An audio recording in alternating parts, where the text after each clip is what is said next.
Hey, sixth graders! We are on lesson 1.3.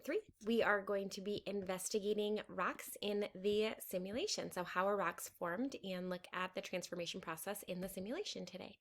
So, we are looking at how did the rocks in the Great Plains and Rocky Mountains form. And before we do this, we just are going to review cross section really quick because you're going to be using a simulation which has different cross sections than what we've looked at in the past.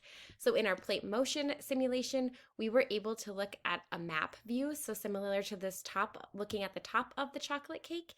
And we also looked at the cross-section view down below, so if we could see the inside of the chocolate cake. And we are going to be doing the same thing in this next simulation. So we are going to be able to see a top view as well as a cross-section view. So remember that the map view is the top, so what it looks like if we were looking down into something, and the cross section is when we can see the inside if we were to cut it and see what's on the inside. So this is what the cross section will look like. You're going to be spending some time labeling both the cross section and the map view in your practice today. So when you get see those little blanks, you're just going to drag those words in and kind of identify which pieces are which. And we are going to be investigating how rocks are formed. So the simulation is going to help us answer this question. Remember that scientists use models to help us better understand things that are going to be really impossible or really hard to understand in real time. So a lot of these processes take millions and millions of years, and they happen under the ground, and they happen in places that we can't see. So models really help us understand and observe things that we would not normally be able to see, which is pretty awesome. So we're going to watch a video which is going to help us better understand how to use this model. The video is about 1 minute here. This is the Rock Transformations Sim. You'll use it to investigate the different ways that rocks form and change. To transform rocks in this model landscape, choose a process from the menu. Once you make a selection, parts of the landscape will light up. Select an area highlighted in green to run the process. The box in the top left displays the process and how long it takes to occur. Models like this help show changes that would be impossible to see in real time.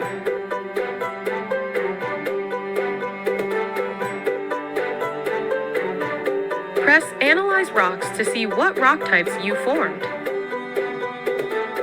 The landscape changes color to indicate the different rock types: igneous, sedimentary, and metamorphic. To learn more about a specific rock, press it and review the information in the reference panel. Throughout this unit, this model will give us evidence about how rocks can transform in a landscape over time. All right. So this is the model that we are going to be using here for our lesson. So remember that we can look at the processes to see how rocks are made. So we can add weather, we can add sediment, we can melt, we can cool magma at the surface and also below the surface, and then we can move plates in our simulation. It's important that we use that menu and that we analyze rocks as we move through this simulation. Today, you're really just going to be spending time exploring and seeing what you can do and kind of seeing just all the different processes that happen and the different things that can happen. When you click on Analyze Rocks, you'll be able to see what you have created and what each of those rocks are and what they're made up of. And remember that the process mode we're using is process mode, not energy mode. We'll use that later. And we're going to be adding sediment and melting in order to learn about rocks and create new rocks. Remember that we have magma and sediment, and that these are words that geologists are using to describe rock materials when they are not part of a solid rock formation. Remember, we talked about the rock formation being the big whole piece. The hand samples are part of that rock formation that are no longer, they're kind of broken off, those puzzle pieces. And we are talking about sediment and magma that as materials that are not part of the solid rock formation. Magma is the hot liquid below the surface of Earth, and sediment are small pieces of rock.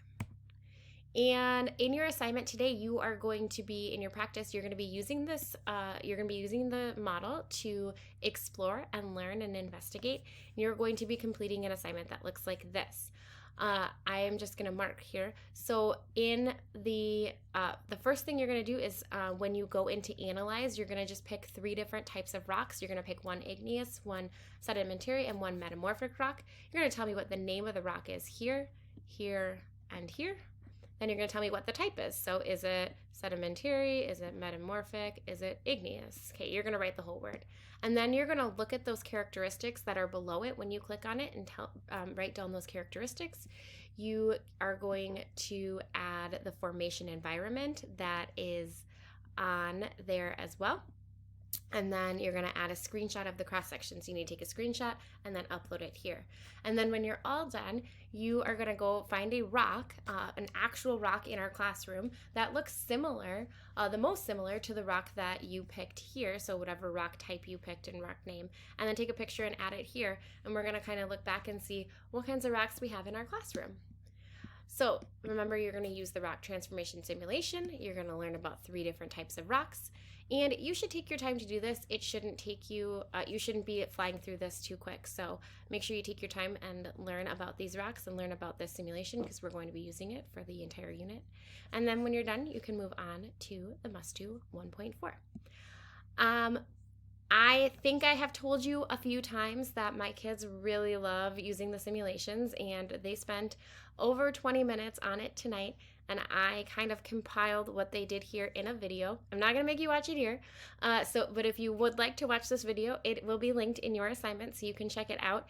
It's, I believe it's only, it's just a short 2-minute video of the kiddos exploring the simulation the same way you're going to be exploring it and looking at different things. So I hope that you enjoy that and that you enjoy this lesson. And remember, today is a great day to learn. Happy learning!